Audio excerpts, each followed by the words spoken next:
Good evening, and welcome to another installment of Stories from the Internet, where I bring you the creepiest real-life stories from all over. For a continual supply of creepiness, hit that subscribe button and the bell icon so you never miss a future episode. Sit back, hit the lights, and let's begin.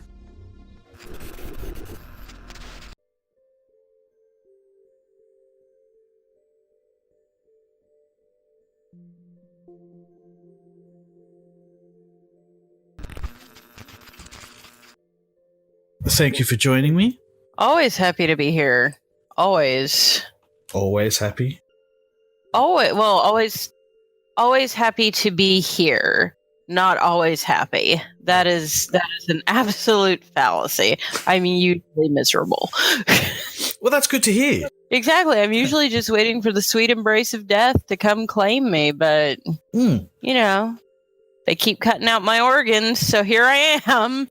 Yeah, that's been happening quite a lot lately. That has been happening quite a lot lately. Do you want to tell us about what's been going on with that? Sure. It's gonna get serious. Like, if you can put the serious music in this part of the interview right here. First off, let me preface it by saying I'm okay now. I'm okay now, darling. Well, that's medically, I'm mostly fine. Okay. Yeah. When I had to have the first surgery, the hysterectomy, it was not just I never really told you guys why I had to have it. I think I made, just like, oh yeah, it's a medical issue, but it's no big deal. That was a lie. It was a big deal. And the big deal was called cancer. So there was a spot on my cervix that they found. It was really, really small. And at the time I had it removed, because I'm adopted, I don't have my complete medical history, right? So at the time it was removed, my doctor, she guessed that she was about 90% sure it was cancer. They had run some tests. They had sent a pap smear off and everything else, but somehow the tests were botched. It came back inconclusive, or it came back negative, and she wasn't happy with that. So she sat me down and she told me everything that was going on, all the risks and everything. And I said, well, okay, so what are my choices here? And she's like, well, we can do nothing and you'll probably die because I'm 90% sure this is cancer. Or we can just go ahead and remove everything and, we'll screen you again after everything's taken care of. So I went with the second option. That's one reason I was gone from home so long. I don't know if I ever told you guys that, but rather than stay in my house with my husband and my dog and my cats, where I like to be because all my stuff's here, and being without all your stuff is kind of a bummer. It's a huge bummer. I was actually in my parents' hometown because Mr. Thuring has a full-time job where he has to go be in an office all day, and I was going to need a lot of care while I was recovering from all this. So he wasn't going to be able to do it. So I ended up being away from home for about a month. And that was just to I was gone for a really long time. I can actually tell you exactly how long I was gone.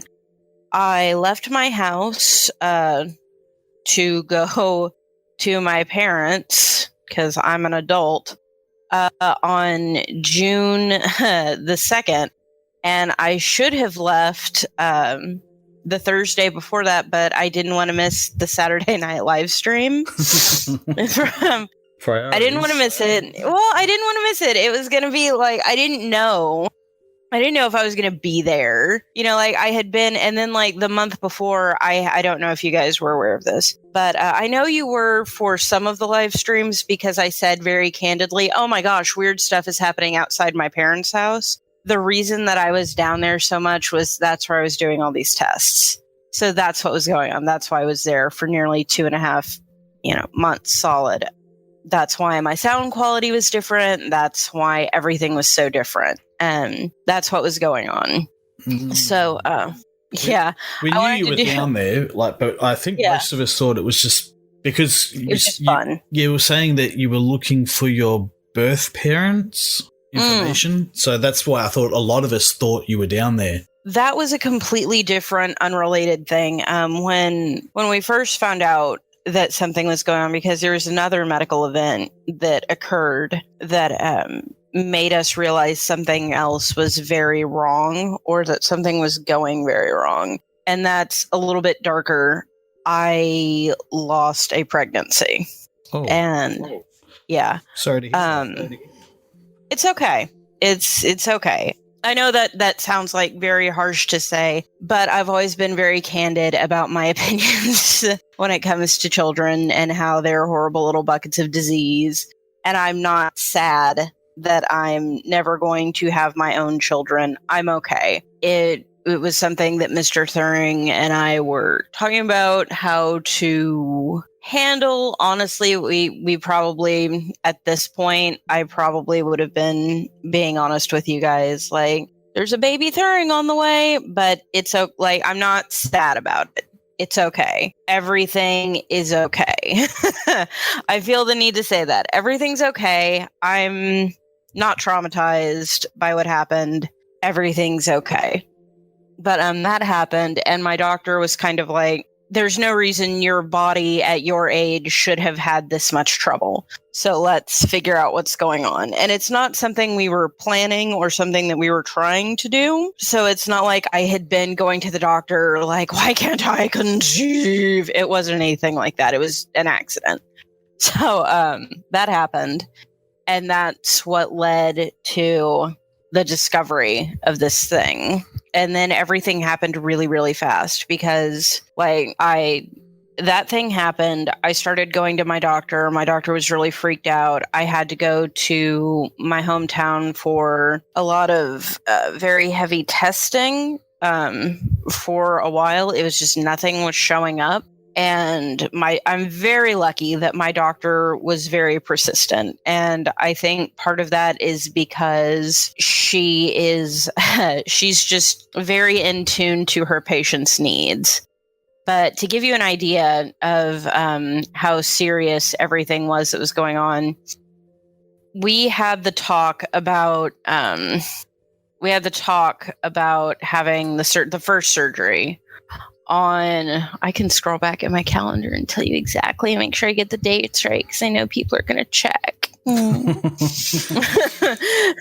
People are going to check because they love to make me a liar. Okay. We had the conversation where she was like, this is what I would do if I were you.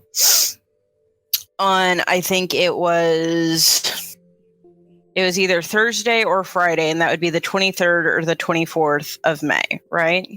Mm-hmm. I had my surgery June the 5th.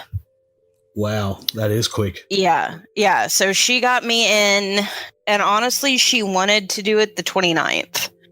She wanted to do it on the 29th, but the operating theater was completely booked up, and because of how politics work, I guess, we weren't able to like snatch the theater. You know what I mean?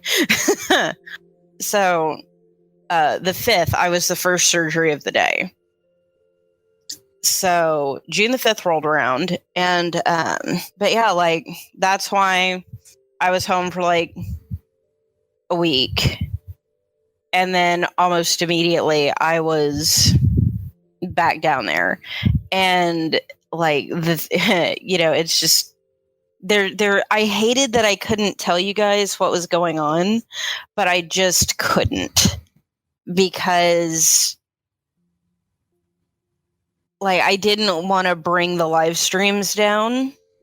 I will say that during the time frame when I was dealing with all this, there was some other stuff going on related to the live streams that you were there for. Yes. And just with all that going on top of everything else, it was a little bit rough. Like, there were a couple of times where I nearly snapped, but I was just like, no, just take a deep breath, everything's fine. But that's what happened there. the thing that I'm pretty sure you guys do know about, because I was able to be more open with the second one. So I had the first surgery June the 5th, and there were some problems. I quit breathing a few times in recovery, and the term "you died" was kind of bounced around. So that's a thing that happened. I didn't have a near-death experience. There were no bright, shiny lights. Honestly, I feel really gypped. But, what can you do? That's pretty presumptuous that you'd actually get the bright, shiny light. I know. And not the pit of fire. Well, I'm such a good person. Did you feel warm at all? When? I don't remember. I was on heavy drugs. They gave me that good shit. But, no. So I had surgery. I actually had to be readmitted to the hospital because there's a problem. When they put you under for surgery, sometimes the drugs will affect. It will also affect your bladder. And what happens, your bladder starts to wiggle and spasm and stuff. And what that means is you are physically incapable of peeing, no matter how badly you might need to pee. And eventually your bladder gets sick of your bullshit and just explodes. It's and it's just gone, or it ruptures. Obviously, it's not a big cartoony explosion, but it's bad. That happened to me, and they, for whatever, I don't know how it happened. And honestly, another reason that I haven't really talked about this before was, at least not on the live stream. I think I told you guys in the pre-show about it, but I didn't get into all the nitty-gritty detail. I was talking to a lawyer about some stuff, and that's come to a conclusion. There's that's not really something I can talk about, but lawyers were involved, so everything's fine. But the nurse, rather than listen to me or listen to my doctor when they said, if anything goes wrong, she can't go home, she discharged me, and she sent me home. So I was at my parents' house. I was laying in my childhood bed that they still have, and I was looking up at the ceiling, and I remember thinking to myself, I wish I would just die, because everything hurts so badly right now. And then Mr. Thuring came in and he sat beside me, and he accidentally, you know how it is when you sit beside someone in a bed, you can accidentally just bump them a little bit. Mm-hmm. He bumped me and I blacked out. And the next thing I remember, I was being loaded into a car. The thing I remember after that was sobbing in a wheelchair in my doctor's office. The thing I remember after that, and this is going to make you cringe, was them inserting a catheter with no sort of numbing, no sort of anesthetic, just kablam. Yeah. So, yeah, that's... Yeah. Go ahead. Sympathy pains there. Sympathy pain, yes. Oh. I'm glad I can make your dick hurt onto you. But that happened, and then I blacked out again, and I woke up, and I was back in a wheelchair in, sort of the waiting room for the hospital. Not the emergency room or waiting room, just sort of one of the atriums, I guess you would call it. And my mom was there, and I was just kind of like, what is going on? And she's like, well, they're going to admit you. They're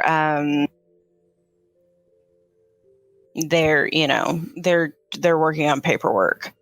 An hour and a half later, I'm still in the waiting room, sitting in a wheelchair with a catheter, and I'm miserable because mind you, this is the same day I had surgery. This is the same day. They won't give me any water. They won't give me any painkiller. And this is the same day I had 4 organs removed. 4. Count them. 4. So I'm absolutely miserable. They finally get me in a room, and you would think this is where I say, and then everything was great from there on out. Everything was okay, and the hospital was wonderful the rest of the time, except that's not what I'm going to say, because I'm going to say this instead. They tried to start an IV 4 times on my left arm and 4 times on my right arm, and they couldn't get it going. They could not start it. So I said, okay, can I please have something for pain? And they said no. That started a 6-hour saga where I was laying in a bed being stabbed about every hour or so by different nurses trying to start an IV. And they couldn't get it done. 6 hours, no painkiller. And I know I keep harping on that, and it's not because I love painkiller. Don't get me wrong, painkiller is amazing. But it's not because of that. It's because I was hurting quite a bit. I kept sort of just like passing into unconsciousness every so often because, hey, at least it wasn't hurting anymore, you know? At one point, my mother got up and went to the nurse's station and said, it's been 5.5 hours. Can you please give her a shot? Can you give her a pill? Can you get her IV started? Is there anything you can do? The nurse is like, listen, we've contacted the head phlebotomist. There's nothing else we can do. And my mother said, this is ridiculous. And I am assuming that the nurse misheard her and thought my mother said, you are ridiculous. Because the next thing I remember, I'm waking up in my hospital room to my nurse screaming at my mother at the foot of my hospital bed. Sounds very professional. Oh, it was a delight. So I'm doing the best I can to take care of your relative. So my mother, who's very, because this saga started at like, God, I don't even know, like 5 a.m. And now it's like, it's at least 5:30 at night. Honestly, the times for that day are really sketchy for me because I kept passing out. So it's been a very long day for her at this point. So I get my mom calmed down. I'm just like, look, just go home, send Mr. Thuring back up here, because we had been told that due to the nature of the procedure and due to what my doctor thought would happen, and the fact that, you know, there were a lot of diagnoses that weren't in place that should have been in place. We were told that I was going to go home that night and then come back to the hospital the next day for tests and follow up, and then maybe be admitted. So we brought our dog. Because why wouldn't you bring your 95-pound German Shepherd with you for this? But he's very comforting to me. He's very attentive, and I like my dog. He makes me feel better. He does goofy shit, and I knew I was going to need to laugh. So Mr. Thuring was at home, sort of, taking care of the dog. He was getting an overnight bag ready for me because I was going to be in the hospital. We just didn't know for how long. And he needed to take some time with my father, who, and I don't know if I've ever said this on the stream, but unfortunately, my father has Lewy body dementia, and that's very, very similar to Alzheimer's. So, and it's at a point now where it's, with Daddy, it's progressed enough that he'll need you. He knows who I am. He knows who Mr. Thuring is. He knows who my mom is. He knows all of that.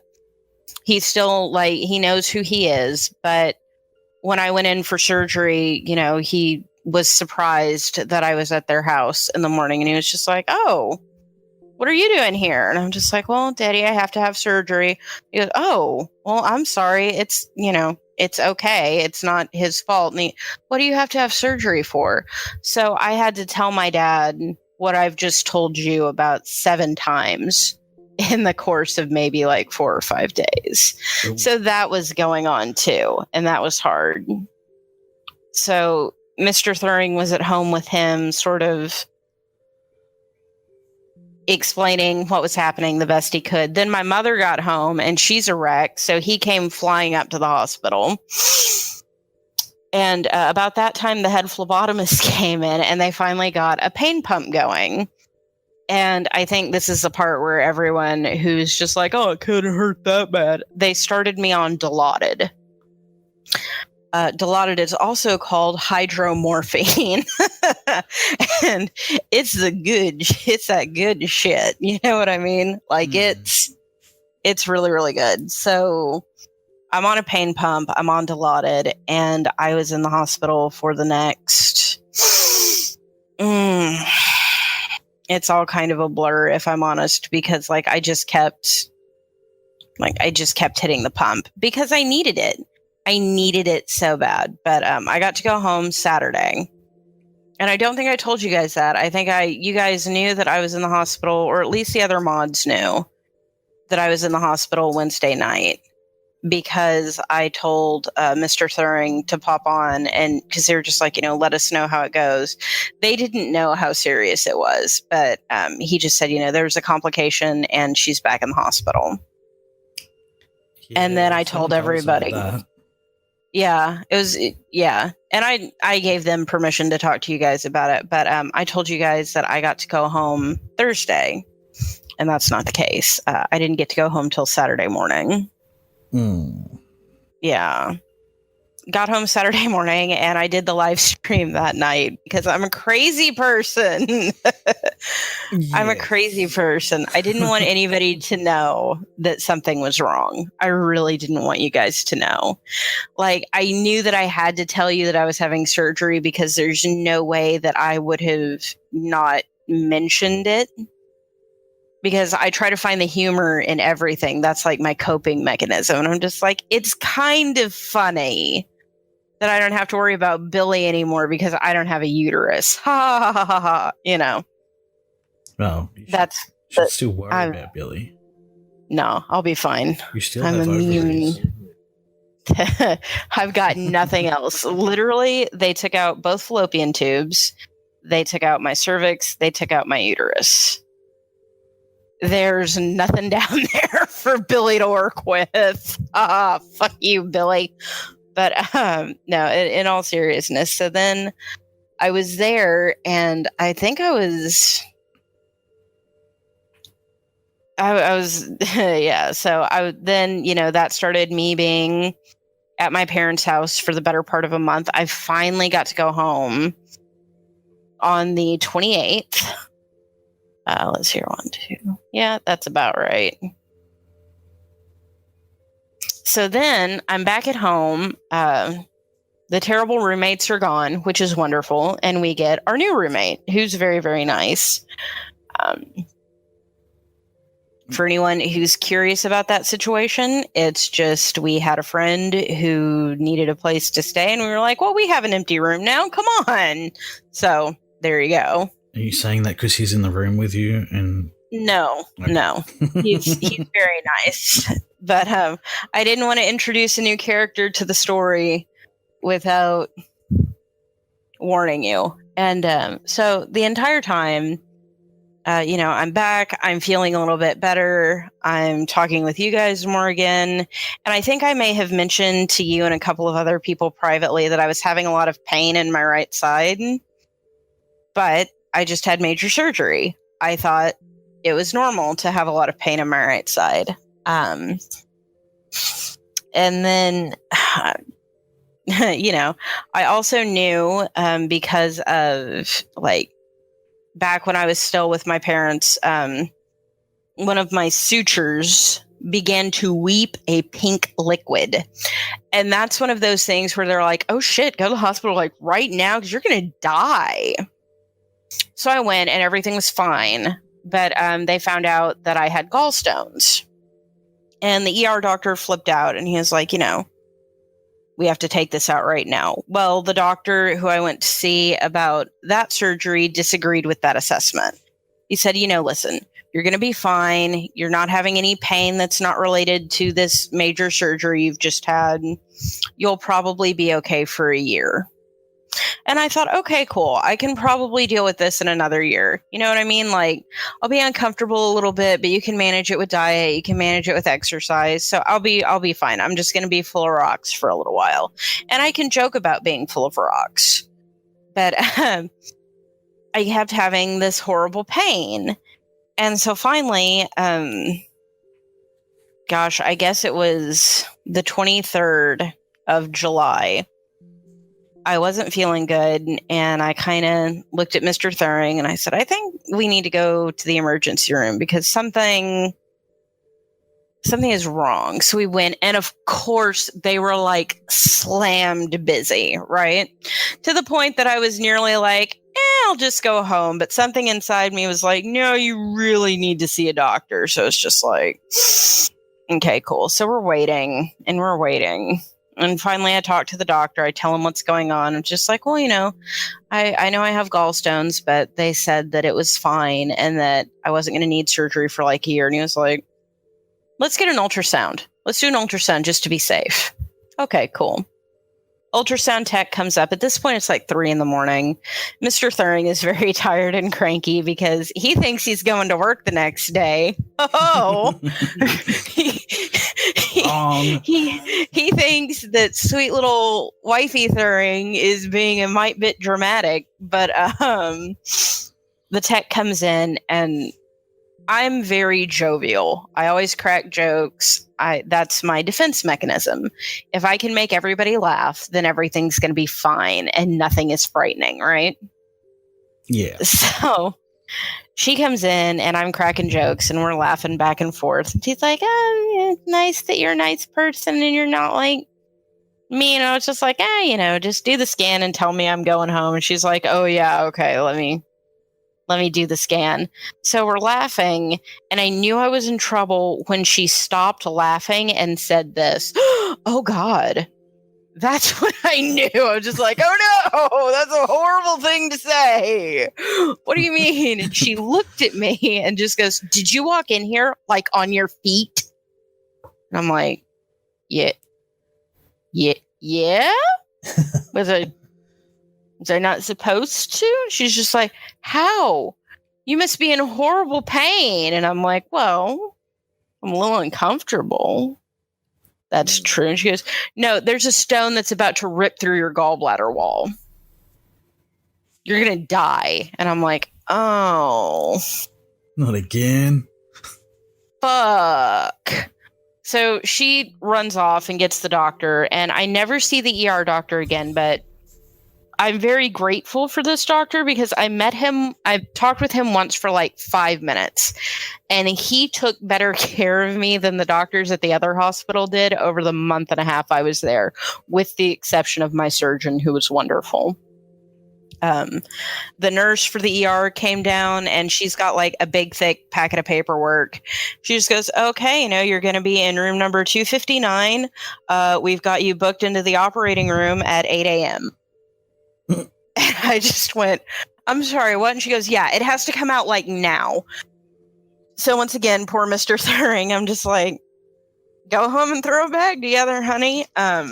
This is where Thuring roommate comes in, or I guess roommate Thuring, because he was wonderful through the entire thing. He saw us leaving for the hospital, and he was just like, okay, well, I'll walk your dog for you tonight. Let me know what's going on. And when Mr. Thuring got home and told him, his response was, don't worry about a thing. I will take care of your dog. I'll take care of the cats. I've got everything at home. You just go be with her. And that's a very sweet person to have in your corner. Like, genuinely, he is a very, very sweet man. And ladies, he's single. But he's a very sweet man. So he came back up. I had to call my mom at 3 a.m. and just be like, hey, it's me, your only child. Just so you know, I've got to have surgery tomorrow morning at 8 a.m. Don't freak out. She's like, you can't say that and then say not to freak out. That's not okay. I'm just like, well, it is what it is. So, yeah, 7 weeks. And it turned out that the next day when I had the operation, it was 7 weeks to the day after the first surgery. To the day, Andy. Oh, that's a bit of a coincidence. We laughed about. I can laugh about it now, but with that one, I was actually in the hospital for 3 days before I got to go home. But I'm home now. I've been home. There haven't been any more complications. There haven't been any more issues. The pain is, the pain's gone. I'm not like feeling miserable all the time anymore. It's really just immeasurably better.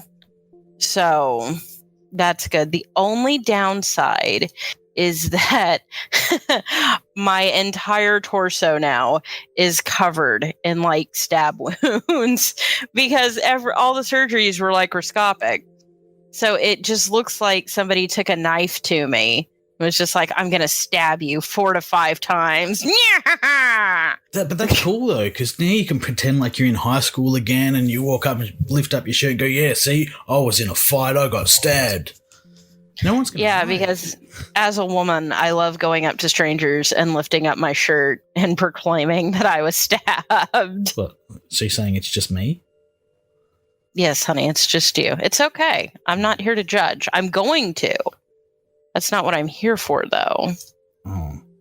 But yeah, it's good to be able to like sit down and finally like tell the entire truth of what happened, because I don't know what it looked like from y'all's end, but I suspect that like you and I talk quite a bit, and I suspect you knew something serious was going on. I had a hunch. Yeah. I'm like, oh, no, that sounds a bit more serious than what she's saying. But I won't probe, because if she wants to tell, she will tell. Yeah. So now I'm telling. See, I was right. If you wanted to tell, you would tell. Exactly. You were right. And I just wanted to be sure that everything was in the clear before I sat down and told anybody what had been going on. Just like,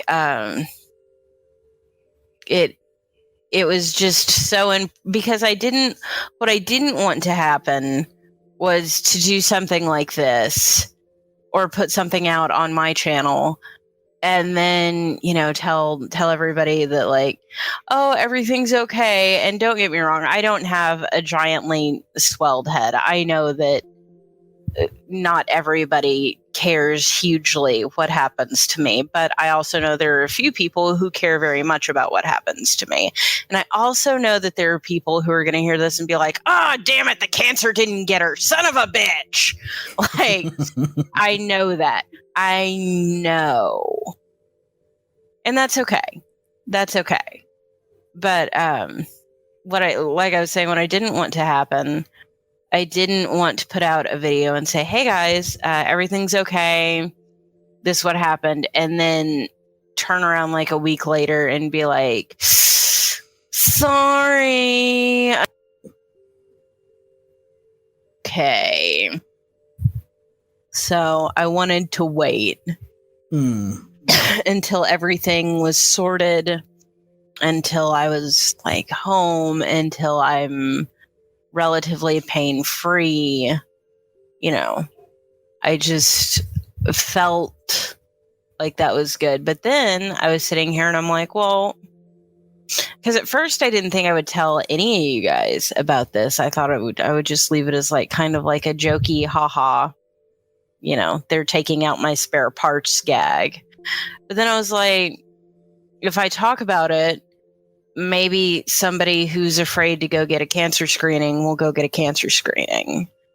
Or maybe someone who's afraid to talk to their doctor will go talk to their doctor if they see that it's not like this horrible boogeyman scenario, So that's kind of why I decided to do it anyway. So, guys, go talk to your doctors. Like, that's Yeah, they're professionals. They're medical professionals, and they're there to help you. They're there to make you feel better and fix your sad little broken meat suit. So go talk to them. I did, and I'm still alive. Mostly. I am disappointed. They didn't let me take my organs home in a jar. I asked both times, and the answer was always, "Are you serious? Yeah." They wouldn't even let you keep the stones. No, they would not. They would not let me keep anything. I thought they would at least let you keep the stones. I know. I was so disappointed. Do you want? This is completely true. What I wanted to do, I wanted to like encase them all in acrylic and give them as paperweights to people that I'm really close with. And that way they'd always have a little part of me with them. Mr. Thuring does not find that joke funny at all. My best friend for him. See, no, I was gonna make it like a paperweight for his desk at work. And he doesn't find that funny at all. The other person, my best friend who I've talked about on stream a couple of times, I thought he would at least be on board with it. But I mentioned my brilliant plan to him. And his response was, Thuring, why do you have to be so goddamn creepy all the time? So apparently I'm the only person who shares my humor. I think it's pretty funny. Thank you. See, if they would have let me, I would have mailed you a little gallbladder paperweight. And you would have been like, wow, look at that. It's a piece of Thuring right here in my hand. Maybe I can take some DNA and clone her. Oh, yeah. No, that's totally what everybody wants to do. No. Yeah, that I kind of figured that now was a good time to like tell what happened. Like I said, people need to not be afraid to go to the doctor. So go to the doctor. Yes, I'll agree with that. I'm always going to the doctor. Go to the doctor. Andy, go to the doctor. But not for minor shit. Like if you've got a cold or a flu, don't go to the doctor. Well, if you've got a flu, you need to go to the doctor. That can be a serious thing. But go to your primary care physician.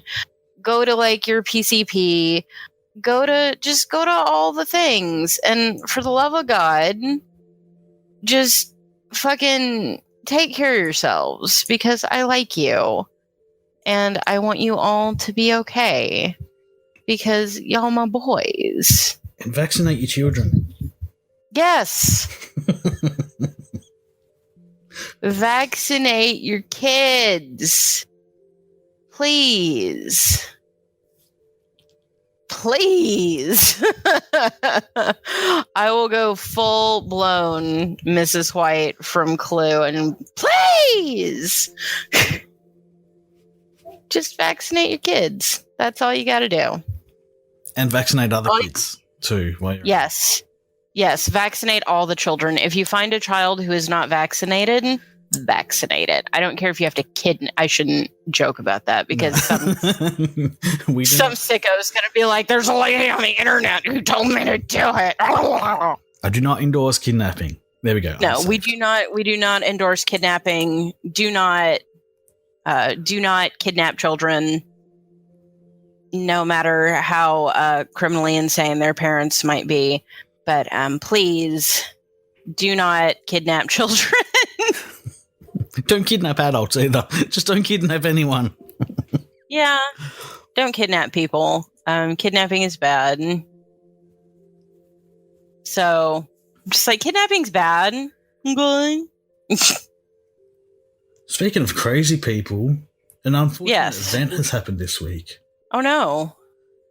I'm surprised you hadn't heard. Sid Haig. What happened? What? Sid Haig died. Oh yeah, no, I did hear about that. That does make me very sad. No more Captain Spaulding. I know. As someone who is, who is in the haunted house, can't do it this year because I'm still recovering, but as someone who's a part of the haunted house industry, part of the horror industry, it's a loss that is felt. So, rest in peace. And I hope that he's scaring people in the great beyond. No doubt. Yeah. I mean, what else can you say about it? Like, it's really sad that he's gone.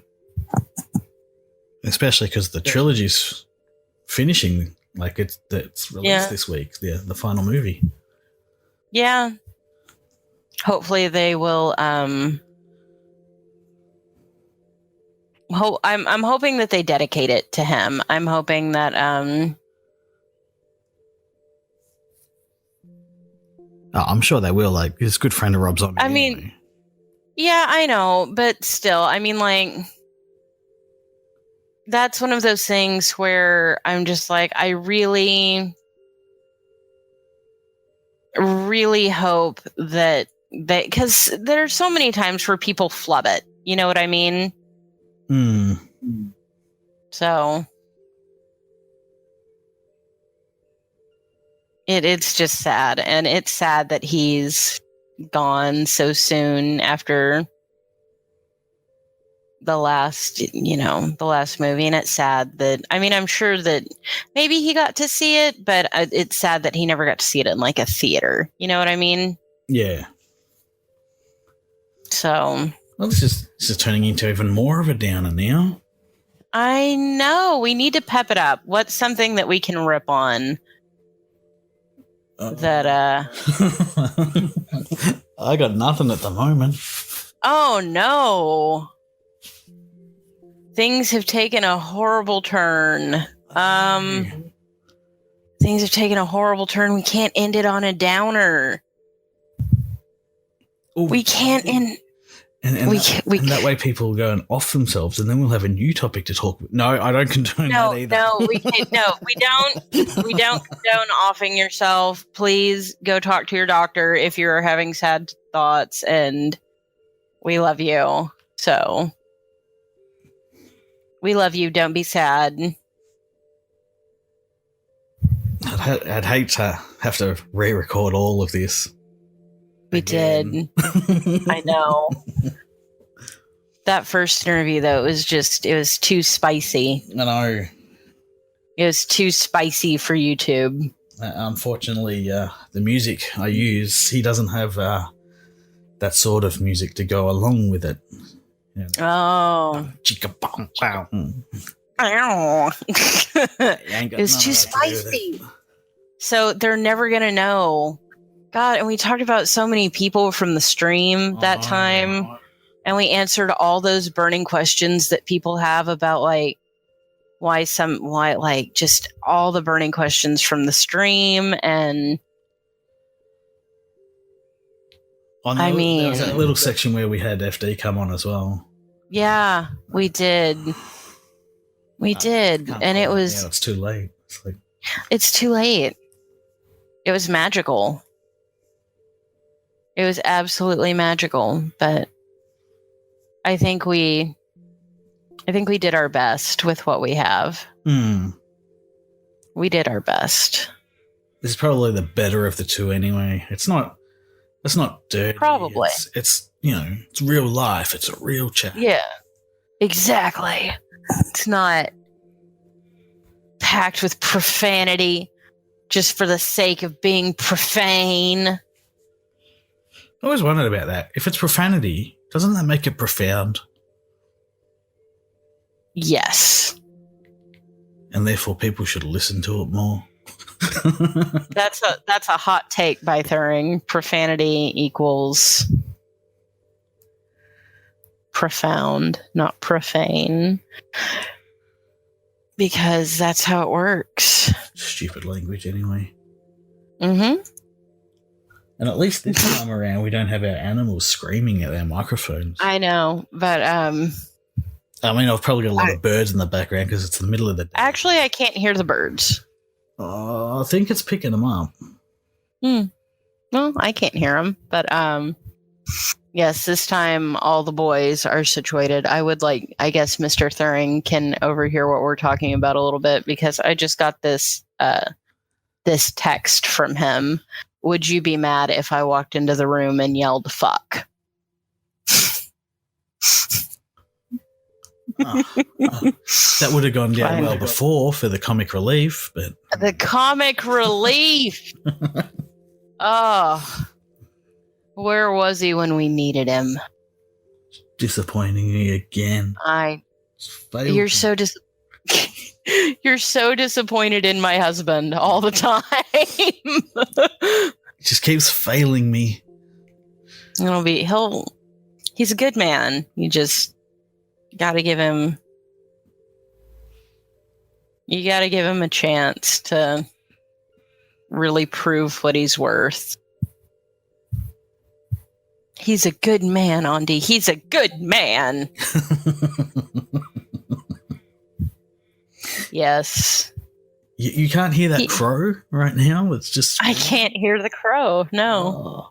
At least it's a crow and not some happy, chirpy bird. Not a happy, chirpy bird. Ugh. As a Slytherin, I can confirm that happy, chirpy birds are the worst. Yeah, I never got into Harry Potter. I think, I'm into it. I'm super into it. I took the test. I'm a Slytherin. I've been sorted into Slytherin every single time I've ever taken the test. I lost my account once, so I had to retake it, and it sorted me right back into Slytherin. I made Mr. Thuring take it. He's a Hufflepuff. So I've started calling him Hufflepuff, and he hates it. And then for the longest time, my best friend was swearing up and down he was a Gryffindor. Then he took the test, and guess what? He's not? Slytherin. As I predicted he would be. So, that's what life is like in the Thuring household. I don't know what 20 of those words mean. You don't have to know. Just say, oh, huh, because that's going to lighten the mood. Gosh, I feel like we need to end it on a something that's a little bit happy. That's how I went for Harry Potter, but you don't know anything about that, so that sprig of joy was crushed almost immediately. Wow. Something happy. Something happy. I think I mentioned it briefly on the stream that at 500 subscribers, I'm going to have a Q&A session. Oh. That is Q&A session. Wow. That is something I will be on deck for. Hopefully this helps you get a little bit closer to that 500 mark. Yeah, hopefully. That would be wonderful.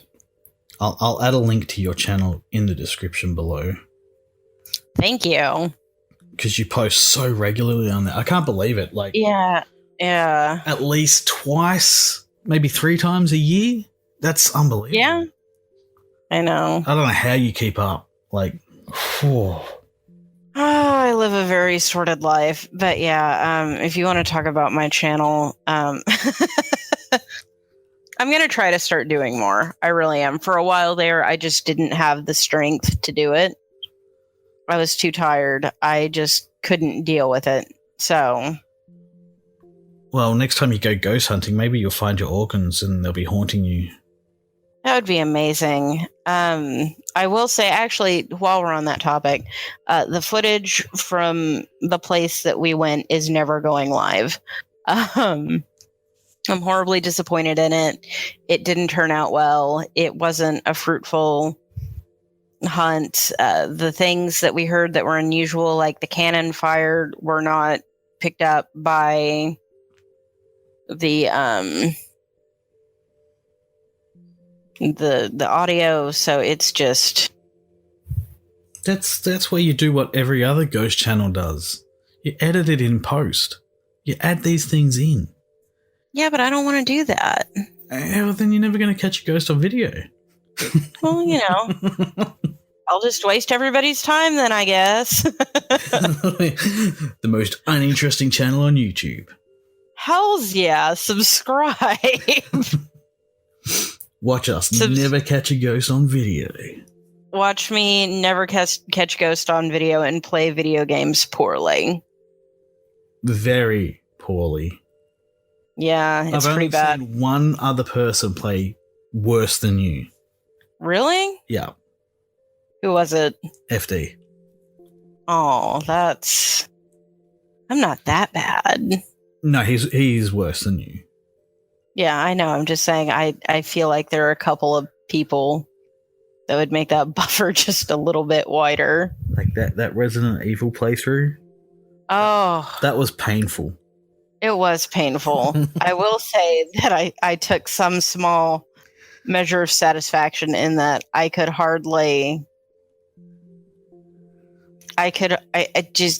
was very glad I had push to talk because I could not stop laughing. And I really thought I was going to die. Yeah, that was I couldn't breathe. I was crying. I know. Not from laughing. Just walk through the door. Just shoot the knees. Shoot the knees.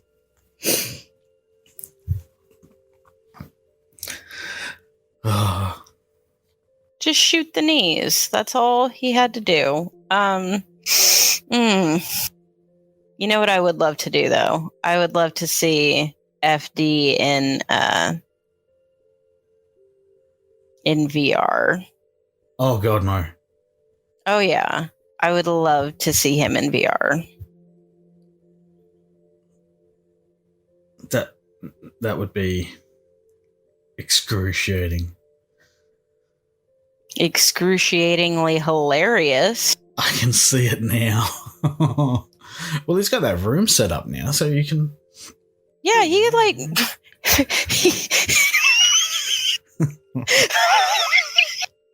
can bounce off a wall. Bam! And it's not really a face reveal, because he's got, the visor. The visor on? Yeah. I think we need to make this happen. And he could put, like, a memulous bandana on. Mm-hmm. Yeah.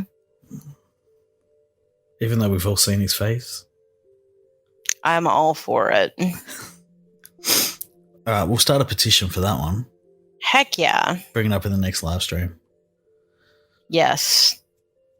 So help me, this will be brought up Saturday night. And then it will help him shield his Patreon. It will. Because he needs to get the funds up to buy the VR. Exactly. And then we'll just tell him about VR porn and he'll buy one straight away. Exactly. There's a whole genre he's missing out on. Well, you can... No, never mind. Yes, you can. You can without, but, I mean, do you even want to, though? No. That's what I thought. Because you got to click the mouse to look around, and so I hear. So you hear. Yeah, so I hear. I've been told this. So you hear. You've been told. Yes. Checking it for a friend. Yes. Just checking for a friend. That's okay. No, Far be it for me to call you a liar. It was for science. Okay. Yeah. All right. Like I said, far be it for me to call you a liar. And it's really tricky because, you got to swap hands. I'll take your word for it, buddy. I think this is a pretty good place to end it all. It's a great place. Everything. Just push the red button. Yes. Yes. Yes. Well, thank you for joining me on this wonderful day, night, whatever it is. Yes. Anytime. I am always happy to join you. And do you have like a Twitter or anything you need to shout out? Or? I have a super secret Twitter that no one knows about. Awesome. Oh, that I'm not going to shout out. The link to that won't be in the description below. The link will be in the description below for my YouTube channel. Until I get some more content, I'm probably just going to do more talky things. Maybe I can get Andy to come play a game with me and show me how it's done. Maybe. Pro gamer here. Oh, yeah. Clearly pro gamer. Very pro gamer. But yeah, maybe we can figure something like that out. Anyway, thank you for having me. It's been a pleasure. Woo! Goodbye. Bye! Thank you all for watching. Let me know your thoughts in the comments section below, and don't forget to leave a like if you enjoyed this video. You can follow me on most social media and chat with me over at the Opinionated Outcast Discord server. If you really like what I do, consider supporting me on Patreon for as little as $2 a month, where there are rewards, sneak peeks, and other Patreon-only exclusives. All links are in the description below. Thank you, and remember, it's always scarier when it's real. Good night.